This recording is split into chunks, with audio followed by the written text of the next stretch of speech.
ओम नमो भगवते वासुदेवाय। ओम नमो भगवते वासुदेवाय। ओम अज्ञानतिमिरन्धस्य ज्ञानाञ्जनशलाकया चक्षुरुन्मिलितं येन तस्मै श्रीगुरुवे नमः। हरे कृष्ण। आ रही है पीछे आवाज़ आ रही है ना? तो हम श्रीमद् भगवद गीता तीसरा अध्याय कर्मयोग और तीसरे अध्याय का 7वां श्लोक हम करेंगे। तो मैं श्लोक बोलूँगा, आप उसको दोहराइएगा। यस्त्व इंद्रियाणि मनसा, यस्त्व इंद्रियाणि मनसा नियमारभ्यते अर्जुन, नियमारभ्यते अर्जुन। कर्मेन्द्रियैः कर्मयोगम्, कर्मेन्द्रियैः कर्मयोगम् असक्तः स विशिष्यते, असक्तः स विशिष्यते। यस्त्व इंद्रियाणि मनसा नियमारभ्यते अर्जुन, कर्मेन्द्रियैः कर्मयोगम् असक्तः स विशिष्यते। अनुवाद और तात्पर्य श्रील प्रभुपाद के द्वारा। तो आप सभी दोहराइएगा। यह, जो, तू, लेकिन, इंद्रियाणि, इंद्रियों को, मनसा, मन के द्वारा, नियम्य, वश में करके, आरभते, प्रारंभ करता है। अर्जुन, हे अर्जुन, कर्म इंद्रियैः, कर्म इंद्रियों के द्वारा, कर्म योगम, भक्ति, असक्तः, अनासक्त, सह, वह, विशिष्यते, श्रेष्ठ है। अनुवाद और तात्पर्य श्रील प्रभुपाद के द्वारा। दूसरी ओर यदि कोई निष्ठावान व्यक्ति, सब बोलिए, दूसरी ओर यदि कोई निष्ठावान व्यक्ति अपने मन के द्वारा कर्म इंद्रियों को वश में करने का प्रयत्न करता है और बिना किसी आसक्ति के कर्मयोग यानी कि कृष्ण भावनामृत में प्रारंभ करता है, तो वह अति उत्कृष्ट है। तो ये श्लोक है। और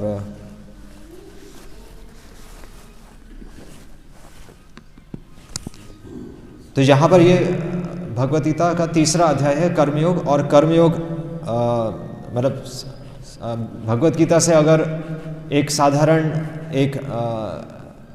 साधारण जनता को जो भगवद गीता समझ में आती है वो कर्मयोग ही समझ में आता है ना। और कर्मयोग अगर हम बोलें तो कर्मयोग क्या है, मतलब साधारण भाषा में जो लोग जानते हैं कर्मयोग वो समझते हैं कि कर्म ही पूजा है। तो भगवान तो यहाँ पर क्या कह रहे हैं, भगवान तो ये कह ही रहे हैं कि भगवान कह रहे हैं कि जो इंग्लिश में मैं पढ़ रहा हूँ translation, if a sincere person tries to control the sense, अगर एक गंभीर व्यक्ति जो सही में भगवान की चेष्टा को समझता है, जो गंभीर व्यक्ति है, अगर वह अपनी इंद्रियों को संयम में कर कर मन से और अपने कर्म इंद्रियों के द्वारा, कर्म इंद्रिया यानी कि हाथ और पैर, कर्म इंद्रियों के द्वारा अगर वह कर्म योग करता है तो भगवान कह रहे हैं वो अति उत्कृष्ट है। सिंपल। तो भगवान भी तो यही कह रहे हैं कि कर्म ही पूजा है। तो प्रश्न ये उठता है कि तो संसार में तो सभी लोग अपने काम में लगे ही हुए हैं कि यानी कि हमें अपने जॉब करनी चाहिए और ठीक है तो हो गया, ये तो हम भगवद गीता ऑलरेडी फॉलो कर रहे हैं। तो फिर भगवद गीता में भगवान ऐसा क्या बता रहे हैं, डिफरेंस क्या है यहाँ पर? संसार के लोग भी यही काम कर रहे हैं, अपना काम करते हैं, वो अपनी जॉब करते हैं, अपना परिवार के लिए जॉब करते हैं। हर कोई भारत में कोई अपने लिए जॉब करते नहीं, सभी माता पिता अपने बच्चों के लिए, फ्यूचर के लिए ही जॉब करते हैं बाय डिफॉल्ट। तो फिर भी वो भगवत गीता का प्लेटफॉर्म है या नहीं है, ये हम कैसे समझें? या भगवान यहाँ पर कुछ और कह रहे हैं क्या? तो इसलिए थोड़ा सा इसमें गहराई में हमें जाना पड़ेगा। और तो महाजना येन गतः सपंथा, भागवत में आता है कि जिस प्रकार महाजनों ने, भक्ति के आचार्यों ने जिस तरह इस श्लोक को समझा है, उस तरह हमें इस श्लोक को समझना है। तो प्रभुपाद यहाँ पर कमेंट्री में आचार्य का जो दृष्टिकोण है वही प्रस्तुत कर रहे हैं। तो यहाँ पर सबसे पहले यहाँ पर श्रीला प्रभुपाद एक्चुअली इस श्लोक के तात्पर्य की सबसे आखिरी पंक्ति, इसमें दो चीजें हैं। एक तो सांसारिक दृष्टि में हम क्या क्रिया कर रहे हैं, और बाहर क्या चल रहा है और अंदर क्या चल रहा है। सिंपल दो चीजें होंगी, दो प्लेटफॉर्म्स पे, दो स्तर पे हम इस श्लोक को समझ सकते हैं कि बाहर क्या चल रहा है और अंदर क्या चल रहा है। तो बाहर क्या चल रहा है? हाँ, बाहर चल रहा है यानी कि हमारी कर्म इंद्रिय, यानी कि हम हाथ पैर से जो हम संसार में जो हम घूम रहे हैं, यानी कि जॉब, हमारी जॉब, सिंपल। तो बाहर क्या चल रहा था? यहाँ पर एक्चुअली श्रील प्रभुपाद इसके लास्ट तात्पर्य की लास्ट लाइन में लिख रहे हैं, अ सिंसियर स्वीपर, जो एक झाड़ू लगाने वाला व्यक्ति है, जो सड़क पे झाड़ू लगाने वाला है, अ sincere sweeper in the street is far better then a pseudo meditator. अगर कोई व्यक्ति ये दिखावा करता है कि मेरा भगवान में मन लग गया है, और वो अपने सांसारिक कर्तव्य को छोड़ता है, अगर वो दिखावा कर रहा है, तो वो व्यक्ति तो जो सड़क पे झाड़ू लगा रहा है वो व्यक्ति उस व्यक्ति से ज्यादा अच्छा है, क्योंकि उसके अंदर, झाड़ू लगाने व्यक्ति के अंदर कपट नहीं है। तो यहां पर एक्चुअली भगवान किसकी बात कर रहे हैं? कपट की बात कर रहे हैं। तो इसलिए यहां पर लिख रहे हैं, a sincere sweeper in the street is far better than the charlatan meditator who meditates only for the sake of making a living. कि यहां पर प्रभुपाद ये बता रहे हैं कि ऐसा नहीं है, भगवान ये मना नहीं कर रहे कि मेरा नाम मत लो ना। भगवान ये कह रहे हैं कि ये रास्ता ठीक है, ये रास्ता ठीक है। भगवान ये नहीं कह रहे। भगवान कह रहे हैं कि आप जिस पोजीशन में हो, उस पोजीशन में आपके अंदर कपट नहीं होना चाहिए, है ना। यानी कि जो टीचर है उसको टीचर ही की तरह ही बिहेव करना चाहिए, और जो स्टूडेंट नहीं, या जो दूसरों को अपने आचरण से उदाहरण नहीं दे सकता, उसको इस पोजीशन पे नहीं आना चाहिए। तो यहां पर एक्चुअली पिछले श्लोक में भी भगवान किसके बारे में बात करें? मिथ्याचारी, मिथ्या आचरण। तो वहां पर लिख रहे हैं कि but he who makes a show of being a yogi. तो यहां पर एक्चुअली एक बहुत अच्छा पॉइंट आ रहा है कि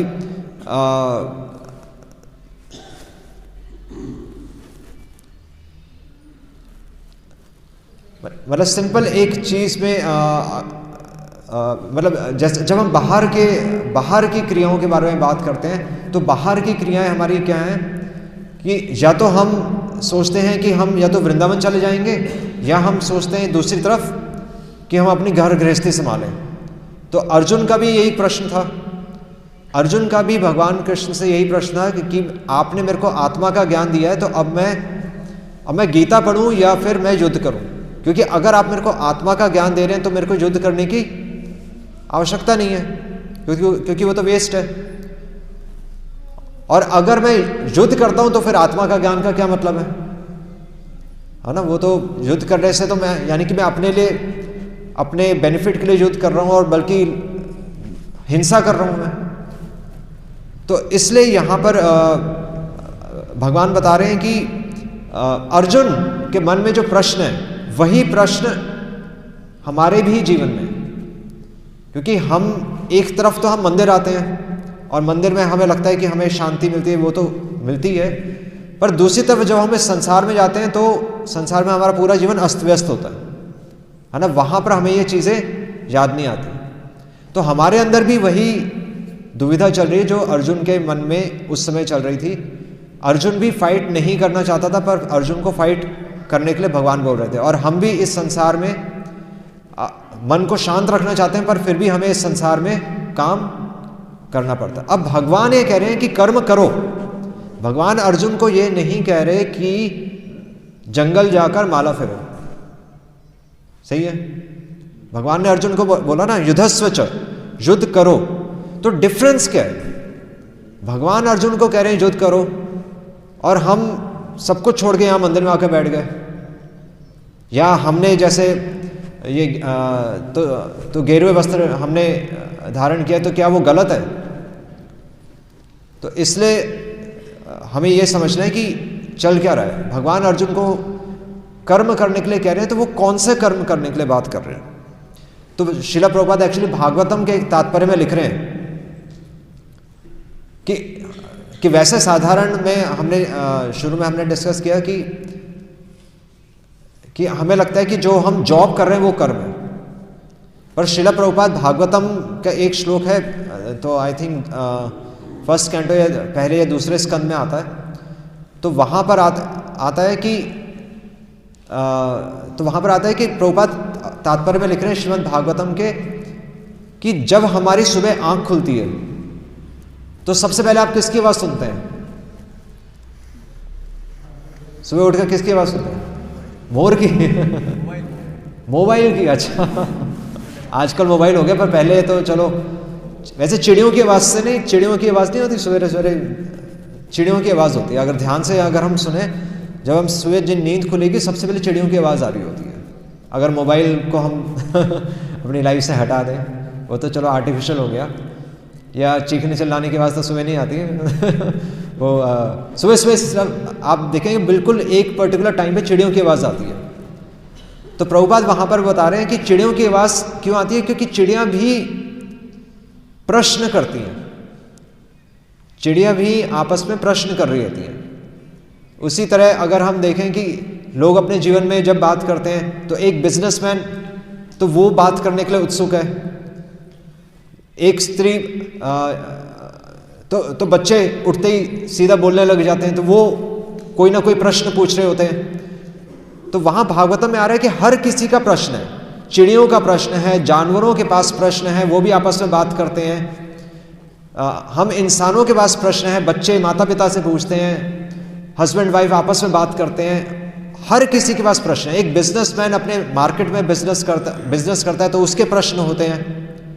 तो हर किसी के प्रश्न है, पर उन प्रश्नों का कोई मोल नहीं है, क्योंकि वो सब चीज़ें इसी संसार के बारे में बात करते हैं, जो कि संसार एक समय खत्म हो जाएगा। तो इसलिए भागवतम कहती है कि प्रश्न करना ही है तो कृष्ण के विषय में प्रश्न करो। जो प्रश्न हमें जन्म मृत्यु के चक्र से बाहर निकाल सके। तो वहां पर भागवतम में ये आ रहा है। तो बहुत अच्छा पॉइंट है कि हर कोई बात करने के लिए उत्सुक है। जैसे ही ये प्रोग्राम खत्म होगा, हम आपस में बात करेंगे और एक दूसरे के परिवार के बारे में पूछेंगे, एक दूसरे के जीवन के बारे में पूछेंगे, है ना। उत्सुक हैं हम उसके बारे में जानने के लिए, पर सामने वाले के बारे में जानकर हमें कुछ ज़्यादा परमानेंट बेनिफिट नहीं होगा। थोड़ा सा बेनिफिट हो सकता है, आप पॉलिटिक्स के बारे में जानकर थोड़ा बेनिफिट ले सकते हैं, पर ज़्यादा कुछ कर नहीं पाएंगे। कौन सी पार्टी जीतेगी आपके हाथ में नहीं है ना, हमारे हाथ में। तो मोदी क्या डिसीजन लेंगे, हमारे हाथ में नहीं है। कोरोना फैलेगा नहीं फैलेगा, हमारे हाथ में नहीं है। ओमनी कोरोना कुछ है नहीं है, हम चाहे जितना मर्जी डिस्कस कर लें, पर हमारे हाथ में कुछ नहीं है। तो पर हमारे हाथ में क्या है? अगर हम भगवान के विषय में चर्चा करें, अगर हम ये चर्चा करें कि हमारा अस्तित्व, हम क्यों आए हैं, हमें कहाँ जाना है, तो वो वास्तविक प्रश्न है। वास्तविक यानी कि तत्व यानी कि रियलिटी, और जो भगवान से कनेक्टेड है और जो हमें रियली में बेनिफिट करेगा। तो इसलिए यहां पर भी उसी प्रिंसिपल को, उसी सिद्धांत को आप इसी श्लोक में लगाइए। तो हर कोई व्यक्ति कर्म करने में इंटरेस्टेड है।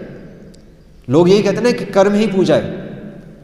तो ठीक है, कर्म ही पूजा है, हमें जॉब करनी चाहिए, सब कुछ ठीक है, पर वही चीज अगर हम एक परिवार में देखें, अगर एक बच्चा ये कहे कि मैं सुबह माता पिता को मैं पूछ के निकल गया, कि माता पिता के मैं चलो सुबह माता पिता के मैंने पैर छुए और पूरे दिन वो फिर ऑफिस में बिजी है, और फिर रात में 7-8 बजे वो घर वापस आया, और उस बीच में माता पिता का क्या हो रहा है उसको कुछ पता है? नहीं पता, कुछ नहीं पता होता, पीछे कुछ भी हो सकता है ना। इनफैक्ट जब मैं भी जॉब कर रहा था तो मेरे को याद है, तो मैं भी जॉब कर रहा था, तो मैं भी हॉस्पिटल में था, मतलब मैं डॉक्टर था, तो उस टाइम मैं हॉस्पिटल में था, तो मेरे को फ़ोन आया कि घर में तो फादर गिर गए, स्लिप हो गए, और मतलब ऐसा लग रहा था जैसे, मतलब फ़ोन पे मतलब उन्होंने बताया कि ऐसे बिल्कुल उठा ही नहीं जा रहा, तो बस मेरे को यही था कि शायद उनका फ्रैक्चर हो गया होगा, पर मैं उस टाइम कुछ कर ही नहीं पाया क्योंकि मैं वहाँ था ही नहीं। आप फ़ोन पे अवेलेबल हो सकते हो पर आप वहाँ हो नहीं। अल्टीमेटली उनको किसी और को उनको लेके जाना पड़ा, क्योंकि आप जिस जगह काम कर रहे हैं आप वहाँ से कम 1 घंटा दूर काम कर रहे होते हैं। या आजकल तो बच्चे कहाँ होते हैं? बैंगलोर में होते हैं बैंगलोर हैदराबाद 2 ही जगह हैं। तो वहाँ से आप फ़ोन पे भी क्या कर लेंगे? कुछ नहीं कर सकते। तो पॉइंट ये है कि अगर हम सुबह माता पिता के बारे में सोच भी रहे हैं और रात में भी सोच रहे हैं, पूरे दिन में आप उनके साथ में नहीं हैं, तो वही चीज़ भगवान कह रहे हैं कि अगर तुम सुबह मेरे को मंदिर में पूछ रहे हो, जैसे हम सुबह भगवान के दर्शन करने के लिए जाते हैं, और रात में सोने से पहले अगर मेरा नाम ले रहे हो पर पूरे दिन मेरा स्मरण नहीं आ रहा, तो यही चीज़ एक्चुअली श्रील प्रभुपाद यहाँ पर लिख रहे हैं। श्रील प्रभुपाद लिख रहे हैं कि यहाँ पर लिख रहे हैं, it is far better to remain in one's own business and execute the purpose of life. Purpose of life क्या है? कि भगवान का विस्मरण नहीं होना चाहिए था। हमारा जीवन कैसा है कि हम चलो सुबह मंदिर में जाते हैं, घंटी बजाते हैं, और रात में हमने थोड़ा बहुत अगर सोने से पहले हमने अगर कोई प्रार्थना कर ली तो कर ली, पर बीच में हमारा जीवन किसका है? बीच में वो जीवन हमारा अपना जीवन होता है। तो यहां पर आ रहा है एक्चुअली, यहां पर आ रहा है निस्वार्थ स्वार्थ गति, the prime, the goal of self interest, the prime स्वार्थ गति। स्वार्थ हमारा स्वार्थ है ना, वैसे तो स्वार्थी बनने के लिए मना किया गया है, पर शास्त्र कहते हैं वास्तविक स्वार्थ क्या है? वास्तविक स्वार्थ क्या है? वास्तविक स्वार्थ है the goal of self interest. The goal of self interest is to reach Vishnu. भगवान के धाम हम वापस जाना चाहते हैं, नहीं जाना चाहते? मतलब ये कंसेप्ट है कि नहीं? वैसे लोगों के जीवन में ये कंसेप्ट नहीं होता कि लोगों के जीवन में होता है बस हमें जो जीवन मिला बस वो जीना, पर शास्त्र कहते हैं कि गति, हमारी गति है इस जीवन में, ये पहला जीवन नहीं है हमारा, ऐसे करोड़ों जन्म हमने ले लिए, और हर जन्म में हम अलग अलग योनियों में इस संसार में वापस आकर सुख और दुख भोग रहे हैं। और मनुष्य योनि एक ऐसी योनि है जहां केवल मनुष्य योनि में हम इस जन्म मृत्यु के चक्र से निकल सकते हैं।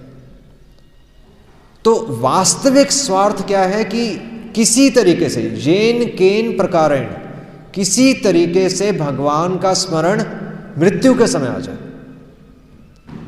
हमारे पूरे जीवन का लक्ष्य ये है। हमारे पूरे जीवन का लक्ष्य ये नहीं कि हमें एक कंफर्टेबल लाइफ जीनी है, कि हम घर में एसी आ गया, हमने नई गाड़ी खरीद ली है, एक घर बना लिया है, और बच्चों की नौकरी लग गई है, बच्चे सेटल हो गए, उनकी शादी हो गई। ये मनुष्य जीवन का लक्ष्य नहीं बताया गया शास्त्र में कहीं ऐसा नहीं है। नहीं तो हमारे जितने भी आप सेंट्स देख लीजिए, जितने भी ऋषि मुनि हुए हैं, वो सब, इवन पांडव भी, जिन्होंने महाभारत के युद्ध किया और वो उसमें विजयी भी रहे भगवान कृष्ण की सहायता से, वो भी अपना राज दरबार छोड़कर निकल गए। तो हमारे सभी शास्त्र ये चीज स्पष्ट करते हैं कि मनुष्य जीवन का लक्ष्य इस गृहस्थी में बंधे रहना नहीं है। ये गृहस्थ जीवन तो केवल एक स्टेशन है। पहले ब्रह्मचारी जीवन होता है जिसमें हमें नॉलेज लेनी है, फिर गृहस्थ जीवन है जिसमें आप गृहस्थ जीवन की ड्यूटीज फॉलो कीजिए, फिर वानप्रस्थ है। वानप्रस्थ है जब घर से आसक्ति कम होगी। यहां पर आ रहा है ना एक्चुअली, कर्म इंद्रियाय कर्म योगम, कर्म इंद्रियों के द्वारा कर्म योग करो, असक्तः स विशिष्यते, असक्तः विदाउट अटैचमेंट। यहां आसक्त नहीं बोला गया, असक्त बोला गया। आसक्त होता है अटैचमेंट, जिस प्रकार अभी हमें अपने घर वालों से अटैचमेंट है। अभी बैठे बैठे भी घर का स्मरण आ रहा होगा ना, घर पे बच्चों ने खाना खाया नहीं खाया, पति तो नहीं आ गए होंगे घर पे, ऐसा होता है ना। जब सबके माइंड में ये चल रहा होगा घर में बच्चों का क्या हो रहा होगा, या तो वो आसक्ति है। यहां पर क्या कह रहे हैं, असक्तः विदाउट अटैचमेंट। अपना जीवन कैसे जीना है, विदाउट अटैचमेंट। ये वो है, दिस इज द कर्मसु कौशलम, जो आ रहा है आगे आगे के श्लोकों में आ रहा है। कर्म करने की कुशलता है, कर्म इस प्रकार करना है कि विदाउट अटैचमेंट। क्योंकि मृत्यु के समय किसका स्मरण आएगा वो डिसाइड करेगा कि हमारा अगली डेस्टिनेशन, हमारी अगली बॉडी कौन सी होगी। इसलिए भगवान कह रहे हैं सब कुछ करके, अगर सब कुछ करके मेरा स्मरण नहीं आया, अगर आपने इस संसार में सब धन संपत्ति पूजा लाभ प्रतिष्ठा सब आपने कमा लिया, अगर हम एक अच्छे सज्जन पुरुष भी बन गए, अगर हम एक समाज सेवी भी बन गए, पर मेरा स्मरण नहीं आया मृत्यु के समय, तो फिर से एक शरीर लेना पड़ेगा। और फिर क्या होगा, पुनः चरिता चरवना, बार बार हम वही सुख और दुख भोगते रहेंगे। बार बार उसी सुख और दुख के साइकिल से हमें गुजरना पड़ेगा, है ना। अपना जीवन जैसे जैसे हमारा आयु बढ़ती रहती है, वैसे वैसे हमें समझ में आता रहता है ये जीवन अच्छा नहीं है। जब छोटे होते हैं तो हमें लगता है कि जब हमारी नौकरी लगेगी तो बहुत अच्छा होगा। जब नहीं, सबकी जब पहली नौकरी जब सबकी लगती है, जब पहली बार जब पैसे कमाते हैं तो बहुत अच्छा लगता है कि नहीं लगता। वह स्कूल के बाद हम तो स्कूल क्या बोलते हैं वो उसको, पॉकेट मनी मिलती होती है ना स्कूल में। और स्कूल के बाद एक वो होता है, उत्सुकता होती है कि मैं भी पैसे कमाऊं। और फिर जब पैसा कमाना शुरू करते हैं तो फिर एक समय आता है कि नहीं भाई बहुत पैसे हैं, मतलब क्यों जाना ऑफिस, नौकरी क्यों करनी है, नहीं ऐसा होता है। तब ऐसा चले, ऐसी गाड़ी चलाते होता है, जब तक गाड़ी नहीं चलाई होती तब तक गाड़ी चलाना बहुत अच्छा लगता है, पर जब गाड़ी चलाना शुरू करते हैं तो अरे भाई तुम चला लो गाड़ी, बहुत गाड़ी चला ली, अपनी गाड़ी चलानी। इसी तरह मनुष्य जीवन भी है। शुरू में हमें लगता है कि हमारा फ्यूचर बहुत अच्छा है, जब बड़े होंगे, जब शादी होगी तो बहुत अच्छा एक ड्रीम लैंड बनेगा, एक आइडल हस्बैंड मिलेगा, एक आइडल वाइफ मिलेगी, पर वो सब सपने धरे रह जाते हैं। ऐसा कुछ होता नहीं है। ऐसा किसी ने आज तक एक्सपीरियंस शेयर नहीं किया कि शादी के बाद उसका जीवन और अच्छा हो गया। तो भगवान कह रहे हैं कि अल्टीमेटली संसार में अटैचमेंट नहीं होनी चाहिए। अब संसार में रहो, ठीक है। यहां पर भगवान क्या कह रहे हैं, यस्तु इंद्रियाणि मनसा, अपनी इंद्रियों को मन से कंट्रोल में रखो। भगवान यहां पर कह रहे हैं नियम्य आरभते अर्जुन। यहां पर भगवान कह रहे हैं कि अपने जीवन को नियम में रखो, क्योंकि मनुष्य जीवन एक्चुअली स्टार्ट ही नियम से होता है। यहां तक कि अगर हम पशु को भी देखें, एक पशु भी जितना उसे भूख होती है उतना ही खाता है ना।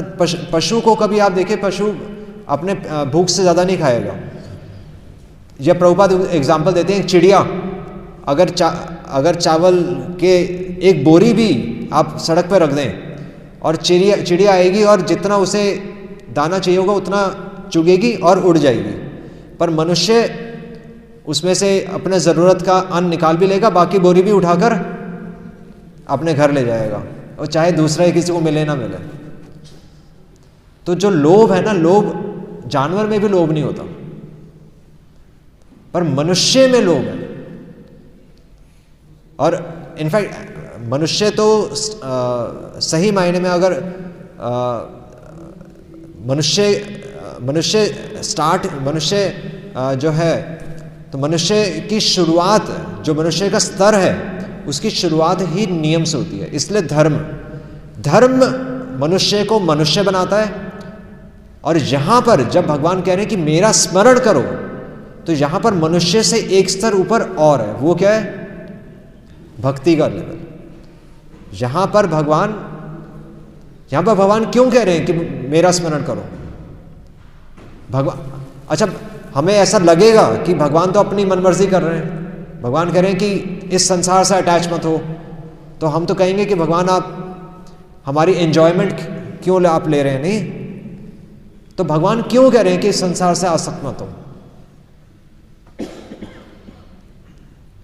भगवान ऐसा हमें कही क्यों रहे हैं कि नियम के बंधन में रहो? भगवान ये सब रूल्स एंड रेगुलेशंस क्यों लगा रहे हैं हमारी लाइफ में?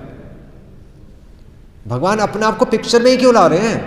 हमारा जीवन जो है, हम खुश तो रह सकते हैं अपने आप घर में एसी ऑन कीजिए आराम से, अभी सर्दी है तो आपको गर्मी मतलब एसी में आप कंफर्टेबल सो सकते हैं, आप एलईडी है वो सब घर में, तो आजकल सारी फैसिलिटीज हैं। तो भगवान को पिक्चर में लाना ही क्यों है? क्यों लाना है हमें भगवान को पिक्चर में? आजकल के यूथ्स तो यही बोलते हैं ना कि हम जॉब कर रहे हैं, हम पैसा कमा रहे हैं, तो हम आपकी सारी ज़रूरतें पूरी कर रहे हैं, आप हमें ये सब करने के लिए क्यों कह रहे हो? आप हमें फोर्स क्यों कर रहे हो कि मंदिर जाओ, भगवत गीता सुनो? तो भगवान ऐसा क्यों कह रहे हैं? एक्चुअली भगवान ऐसा इसलिए कह रहे हैं क्योंकि भगवान हमारे बारे में चिंता कर रहे हैं। भगवान को पता है कि रियल हैप्पीनेस, इस संसार में जो सुख है, वो इस संसार का सुख रियल हैप्पीनेस नहीं है, वो क्षण भंग हो रहा है। जिस प्रकार एक अग्नि से चिंगारी निकलती है और चिंगारी निकलकर बाहर निकलकर बुझ जाती है, तो इस संसार का सुख भी क्षण भर के लिए। आप कितनी देर सुखी रह सकते हैं? मतलब हम हमेशा खुश नहीं रह सकते ना, ये तो हमने देखा ही है। बल्कि हम सुख की अपेक्षा में जीते हैं। और प्रभुपाद तो यहां तक कह रहे हैं कि दुख हटाने को हम सुख मानते हैं। अगर हमारे जीवन से कोई दुख हट रहा है तो हम उसको सुख मान रहे हैं, वास्तविक सुख नहीं आ रहा। जब मैक्सिमम से मैक्सिमम क्या है? Itching of the skin. शरीर में जैसे खारिश करते हैं, खारिश करने से थोड़ा सुख तो आता है ना, खुजली होती है तो खुजली करते हुए थोड़ा अच्छा लगता है, पर खारिश करते रहो तो जख्म बन जाएगा। इसी तरह इस संसार का सुख अगर हम भोगते रहेंगे तो ये शरीर खराब हो जाता है। आप एसी में बैठे रहिए, आप गाड़ी में बैठे रहिए, सबसे पहले कमर दर्द शुरू होगा। अगर मैं किसी से पूछूं कि यहाँ किसी को कमर दर्द है तो 90% लोग हाथ उठा देंगे, है ना। और किस उम्र में? पहले मतलब मतलब हमारे जो दादा और जो पहले थे वो तो 90 साल तक आराम से हेल्दी जीवन जीकर गए, पर आज का जीवन तो 30-40 की उम्र में ही कमर दर्द शुरू हो जाता है। तो भगवान करे इस संसार के सुख में दुख है, क्षण भर के लिए है, वो परमानेंट सुख नहीं है। वास्तविक सुख आत्मा के सर पर है। और भगवान कह रहे हैं कि मैं तुमसे प्रेम करता हूं, इसलिए तुम्हें बता रहा हूं वास्तविक सुख वहां पर है। इसलिए भगवान कह रहे हैं नियम पालन तुम्हें इसलिए करना है क्योंकि नियम पालन करके तुम इस संसार से बाहर निकल सकते हो। भगवान का नाम इसलिए लेना है क्योंकि मृत्यु के समय तुम मेरा स्मरण करोगे तब तुम इस संसार से बाहर निकलोगे, है ना। नहीं तो अगर हम जैसे घर में हमारे किसी के घर में कोई कुत्ता होता है, कि आजकल घर में लोग कुत्ते रखते हैं या बिल्ली होती है, नहीं आजकल लोग पक्षियां भी रखते हैं घर में, पैरट्स। तो अब घर में बच्चे तो होते नहीं, तो फिर लगाव किससे होगा? जानवरों से ही होगा, क्योंकि बच्चे नहीं है ना घर में। तो जानवरों से लगाव होगा। तो भागवत में स्टोरी आती है जड़ भरत की, मतलब जड़ भरत महाराज की, जो कि हिरण से आसक्त हो गए और अगला जीवन उनका हिरण का हुआ। तो भगवान कह रहे हैं कि ये समझो, ये भगवान भगवत गीता में एक्चुअली प्रेम के स्तर से बात कर रहे हैं। तो भगवान यहां जो कह रहे हैं जहस्तु इंद्रियाणि मनसा, जब भगवान कह रहे हैं कि अपने इंद्रियों को नियंत्रण में रखो, तो भगवान ये किसके बेनिफिट के लिए कह रहे हैं? एक माता पिता जब बच्चे को बोलते हैं कि सुबह जल्दी उठो बेटा, early to bed and early to rise makes a man healthy wealthy and wise, तो जब माता पिता बच्चे को बोलते हैं कि तो किसका बेनिफिट है? किसका बेनिफिट है? बच्चे का बेनिफिट है। इसी तरह जब भगवान ने भगवत गीता बोली तो किसका बेनिफिट है? हमारा बेनिफिट है, भगवान का बेनिफिट नहीं है इसमें। भगवान तो आत्मा राम है। भगवान अर्जुन के माध्यम से हमें बता रहे हैं कि कैसे तुम इस संसार से बाहर निकल सकते हो, कैसे तुम्हें परम आनंद के अनुभव होगा। बल्कि भगवान तो ये बता रहे हैं कि इस संसार में रहते रहते तुम मुक्त हो जाओगे। ऐसा भी नहीं कि मृत्यु के बाद तुम्हें वो अनुभव होगा। अगर ऐसा नहीं होता तो इतिहास में इतने ऋषि मुनि हुए, इनफैक्ट हमारे ही धर्म में नहीं, आप पूरे विश्व में देख लीजिए, क्रिश्चियनिटी में देख लीजिए, इस्लाम में देख लीजिए, किसी भी रिलीजन में देख लीजिए, इतने बड़े बड़े संत हुए हैं, उन्होंने क्या भगवान के दर्शन नहीं किए? ये प्रमाण है। उन्होंने वो जीवन कैसे जिया, वो कैसे थोड़े से मट्ठे पर, मतलब भगवान का नाम 3 लाख नाम रोज ले रहे हैं,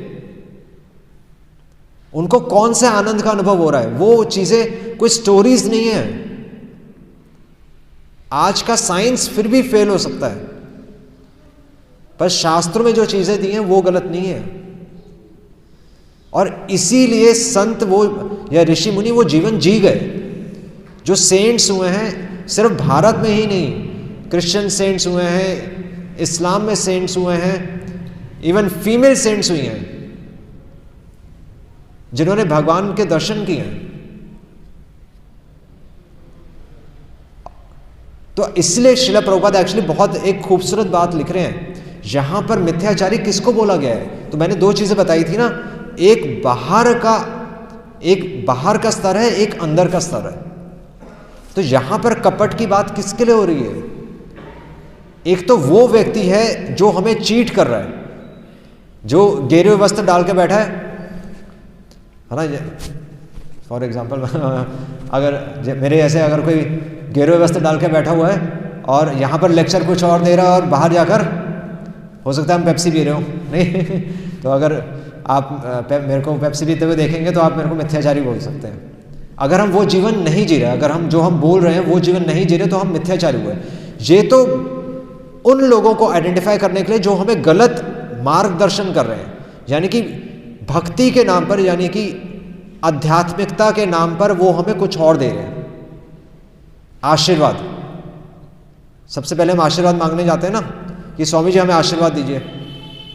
तो अगर वास्तविक कोई सेंट होगा तो वो आपको क्या आशीर्वाद देगा? भक्ति, वो तो यही कहेगा कि कहां बंधे हो आप, है ना। सारे शास्त्र तो यही कह रहे हैं ना, अपनी आसक्ति छोड़ो। एक संत तो यही बोलेगा ना, अपनी आसक्तियां छोड़ो। संत कभी नहीं कहेगा कि तुम्हारा पुत्र हो जाए, है ना। एक साधारण व्यक्ति पुत्र के लिए जाता है, नौकरी के लिए जाता है, जॉब के लिए जाता है, पर संत कभी नहीं कहेगा। संत कहेगा अपनी दुकान बंद करो और दूसरा पार्ट क्या था? गड्ढा खोदो। ये हमने डिस्कस किया था, वृंदावन की यात्रा में कोई था नहीं उसमें। अब संत का हमेशा यही आशीर्वाद है कि अपनी दुकान बंद करो। दुकान मतलब सबकी अपनी अपनी दुकानें हैं ना, मतलब दुकान वैसे दुकान नहीं, जहां पर हमारी आसक्ति है उस दुकान की बात हो रही है, जहां पर हमारा मन है। मन अभी है ना, तो अपनी दुकान बंद करो और गड्ढा खोदो। तो गड्ढा खोदो क्या है? वो है इंटरनल। एक्सटर्नल चीज हो गई दुकान बंद करो, यानी कि इस संसार में अपनी आसक्ति छोड़ो। संसार नहीं छोड़ना, आसक्ति छोड़नी है। संसार हर कोई नहीं छोड़ सकता, इसलिए हर किसी के लिए वो नहीं बोला जाता। भगवान ने अर्जुन को क्या बोला? भगवान ने अर्जुन को बोला फाइट करो पर आसक्ति छोड़ो, यही बोला था अर्जुन को। अर्जुन को ये नहीं बोला था कि संसार छोड़ दो। तो यहां पर भी भगवान यही कह रहे हैं, संसार से आसक्ति को छोड़ो। संसार नहीं छोड़ना, पर वो ट्रेनिंग चाहिए होती है। बस उसके लिए, ट्रेनिंग के लिए आपको हो सकता है कि थोड़ा समय आपको थोड़ा अलग रहना पड़े। वो ट्रेनिंग पीरियड ब्रह्मचारी आश्रम हो जाता है। और दूसरी चीज है इंटरनल, गड्ढा खोदो, और वो है मिथ्याचारी। वो वास्तव में वो मिथ्याचारी कौन है? वो मिथ्याचारी कौन है?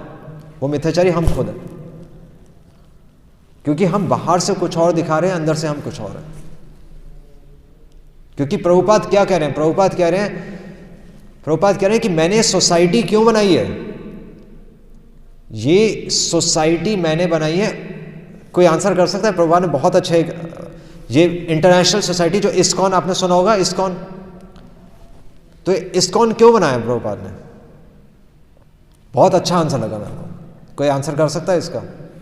फिर प्रभुपाद ने इस्कॉन क्यों बनाया? हाँ, आंसर ठीक है, ट्रेनिंग देने के लिए। बहुत अच्छा आंसर है, बहुत परफेक्ट आंसर है, ऑलमोस्ट परफेक्ट आंसर है। मेरे पास एक और आंसर है, आपका आंसर भी परफेक्ट है। ट्रेनिंग देने के लिए बहुत अच्छा आंसर है। और इस्कॉन क्यों बनाया? केवल एक संस्थाएं तो पहले भी बहुत थी, है ना। कोई कपड़ा ऐसे बांधता है, कोई कपड़ा ऐसे बांधता है, कोई दाढ़ी रखता है, कोई मूछ रखता है, कोई तिलक ऐसे लगाता है, कोई तिलक ऐसे लगाता है। संस्थाएं तो बहुत सारी हैं, पर प्रभुपाद एक बहुत अच्छा एक रीजन दे रहे हैं कि मैंने इस्कॉन क्यों खोला।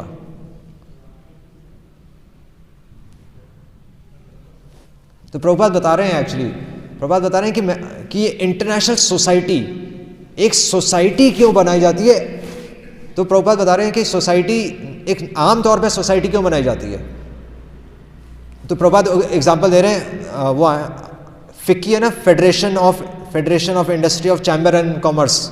फिक्की सुना है आपने? फिक्की ऐसे ही अलग अलग है। तो यूनिसेफ है, UNICEF United Nations children's organisation है, और इंटरनेशनल लेबर ऑर्गेनाइजेशन है। अलग अलग ऑर्गेनाइजेशंस है ना, कोई ये संस्था है, वो संस्था है। इसी तरह प्रभुपाद करें, मैंने ये संस्था क्यों बनाई है? उन लोगों को बचाने के लिए जिनका अभी भी कृष्ण पर विश्वास है। बहुत अच्छा आंसर है, आप इस पर थोड़ा सोचिए। उन लोगों को बचाने के लिए जिनका कृष्ण, जो अभी भी मानते हैं कि कृष्ण, मतलब जो ये जानते हैं, मानते नहीं, जो ये जानते हैं कि कृष्ण भगवान है, उन लोगों को बचाने के लिए। क्योंकि धीरे धीरे क्या हो रहा है, धीरे धीरे हम एक्चुअली नास्तिक बनते जा रहे हैं। आप मानेंगे नहीं मानेंगे, आपके घर में बच्चे नास्तिक बन रहे हैं, ये सबको पता है। चाहे वो हो सकता है अच्छी जॉब कर रहे हो सकता है वो सॉफ्टवेयर इंजीनियर हो सकता है वो कोई कंप्यूटर विजार्ड हो सकता है कोई प्रोजेडी हो, चाहे स्कॉलरशिप ले रखी हो, पर वो नास्तिक है। हम बताते हैं ना कि बच्चे की यहां जॉब लगी है, वहां जॉब लगी है, वो ये करता है, वो ये करता है, साथ में ये भी बताना चाहिए वो नास्तिक है। वो कभी नहीं बताएंगे वो, पर वो नास्तिक है एक्चुअली, क्योंकि उसने भगवद गीता कभी समझी ही नहीं। और नास्तिक बनने की वजह से ही एक्चुअली डिप्रेशन हो रहा है। ये सारी मानसिक बीमारियां नास्तिक बनने की वजह से। इसलिए प्रभुपाद कह रहे हैं कि उन लोगों को बचाना सबसे ज्यादा जरूरी है जिनका कृष्ण पर विश्वास है। इसीलिए देखिए, अपने हाथ में कोई हम दूसरी अंगूठी नहीं डालते, कोई काला धागा, कोई अंगूठी, कुछ नहीं चाहिए। वो क्या है, मारे कृष्णा राखे कृष्णा मारे। यही विश्वास सफिशिएंट है। ये आपको शास्त्र समझने की भी जरूरत नहीं, अगर आपको ये इतना विश्वास है। भगवान कह रहे हैं तेषाम अहम समुद्धरता, मैं तुम्हें बाहर निकाल लूंगा अगर तुम्हारा मेरे पे विश्वास है। पर एक्चुअली मतलब वही है ना कि हमने शास्त्र नहीं पढ़े, ना हमने कभी शास्त्र समझने का प्रयास किया। तभी तो भगवान, हमें ये भी समझ में नहीं आ रहा कि भगवान तो भगवान कह रहे हैं ना कि ये क्या, सुहृद सर्वभूतानां, भगवान कह रहे हैं मैं तुम्हारा सुहृद हूं, मैं तुम्हारा हितैषी हूं, पर हमें विश्वास नहीं हो रहा है। किसी को विश्वास? अगर किसी को विश्वास होगा वो 100% नियम पालन करेगा, क्योंकि भगवान ही तो कह रहे हैं नियम पालन करने के लिए। वो कभी मंगल आरती मिस कर सकता है? सवाल ही पैदा नहीं होता। आप कभी बाजार से लेकर कोई चीज खा सकते हैं? सवाल ही पैदा नहीं है। भगवान खुद ही कह रहे हैं कि जो मेरे को ऑफर करके नहीं खाएगा वो पाप खाएगा। तो गुरु नानक देव जी ने भी तो रोटी निचोड़ी थी, उसमें से खून निकला था, उन्होंने बोला था इसमें खून है, पर हमें विश्वास कहां है ही नहीं विश्वास। हम हवाई जहाज पे बैठते हैं नहीं बैठते? कभी क्या बोलते हैं उसको, एयर ट्रेवल किया नहीं किया? हवाई जहाज पे बैठे नहीं बैठे? तो वहां तो कभी डाउट नहीं होता कि हवाई जहाज कभी गिर जाएगा, वो विश्वास होता है। पर भक्ति में विश्वास नहीं है, और इसलिए क्या है, इसलिए खिचड़ी है। आपको पता ही नहीं है कि माथा क्यों टेकना है, माथा किसको टेकना है, भगवान कौन है, भगवान की परिभाषा भी नहीं पता हमें। भगवान की परिभाषा पता है? नहीं पता ना। हमारे लिए सब भगवान है। तभी तो दूसरे धर्म के लोग बोलते हैं कि तुम्हारे 33 करोड़ देवी देवता हैं। शास्त्रों में तो केवल एक भगवान दिया है। पिता तो एक ही हो सकता है ना, 33 करोड़ देवी देवता पिता थोड़ी हो सकते हैं। अहम सर्व योनिषु बीज प्रदः पिता, जब भगवान ने बोल दिया या स्वयं पद्मनाभ मुखाभास्य, ये शास्त्र किसी के द्वारा लिखा नहीं गया, ये शास्त्र या स्वयं पद्मनाभ मुखाभास्य, स्वयं पद्मनाभ, स्वयं उनके भगवान के मुख से निकला है, इसलिए तो भगवत गीता भगवत गीता है। भगवत गीता कोई संकलन शास्त्र नहीं है, कोई इतिहास पुराण नहीं है। भगवत गीता स्वयं भगवान ने बोली है, फिर भी हमें विश्वास नहीं है। फिर भी प्रभुपाद कहते हैं मेरे को मैं बहुत डिसअपॉइंटेड हूँ। प्रभुपाद कहते हैं कि मेरे को डिसअपॉइंटेड को कैसे बोलते हैं? हाँ, प्रभुपाद कहते हैं कि मेरे को बहुत बड़ी निराशा है कि भारत के युवा युवती मेरे से आकर पूछते हैं कि भगवान कौन है। मतलब और कोई पूछे ना पूछे, कम से कम भारतीयों को तो ये नहीं पूछना चाहिए कि भगवान कौन है। नहीं। और आज तो हालत ये है कि फॉरेन के लोग कृष्ण भक्ति अपना रहे हैं, और हमें नहीं पता कि भगवान कौन है। इसीलिए भगवत गीता का केवल एक ही बेसिक चीज है कि सबसे पहले भगवत गीता का सार यही है कि हमें यही समझना है कि भगवान कौन, तब तो भगवत गीता हमारे जीवन में आएगी। अगर यही क्लियर नहीं है कि भगवान कौन है तो भगवत गीता कभी नहीं आएगी। फिर तो आप किसी की भी बात सुन लीजिए, फिर तो मोदी जो बोल रहे हैं वही भगवान बोल रहे हैं। तो बस ये भगवत गीता का मैसेज है, भगवान सुहृद सर्वभूतानां। और भगवान कह रहे हैं मैं भोगता हूं, तुम भोगता नहीं हो, तुम मेरे साथ एंजॉय करो। एक बच्चा माता पिता के साथ एंजॉय करेगा ना, बच्चा इंडिपेंडेंट कभी एंजॉय करेगा तो माता पिता को अच्छा लगेगा। तो वही तो भगवान कह रहे हैं, जब माता पिता को अच्छा नहीं लगेगा तो भगवान को कैसे अच्छा लगेगा। इसलिए कर्म ही पूजा है, सिर्फ जॉब करना नहीं है। इसलिए कृष्णा कॉन्शियसनेस 24 घंटे। ये इस श्लोक का मतलब है, मिथ्याचारी मत बनो, खुद देखो कि वास्तव में तुम्हें विश्वास हुआ है कि नहीं हुआ कि भगवान कौन है। तब भगवत गीता अपने जीवन में उतारो, तब तो भारत में रहने का मतलब है, नहीं तो भारत में रहने का भी कोई मतलब नहीं है, फॉरेन चले जाओ फिर तो आप सबसे विनती है, इसी महीने भगवत गीता बोली गई थी, अभी पीछे मोक्षदा एकादशी थी। भगवत गीता का ज्ञान आप खुद लीजिए, भगवान कह रहे हैं जो मेरे इस ज्ञान को दूसरों को देगा वही मेरा सबसे बड़ा भक्त है। ठीक है, तो इसलिए भगवत गीता आप लेके जाइए, दूसरों को मिठाई का डब्बा मत दीजिए, वो उनके सेहत और दांत ही खराब करेगा, डेंटिस्ट के पास और लेके चले जाएगा उनको। आप भगवत गीता लीजिए, एटलीस्ट अपने जीवन में 10 भगवत गीता तो कम से कम डिस्ट्रीब्यूट करिए पूरे जीवन में, है ना। एटलीस्ट 10 में से कोई एक भी अगर वो भगवत गीता अपने जीवन में उतार पाएगा तो उसका क्रेडिट 50% क्रेडिट आपको ही जाएगा, इसमें भी हमारा ही बेनिफिट है। हरे कृष्णा। श्रील प्रभुपाद की जय।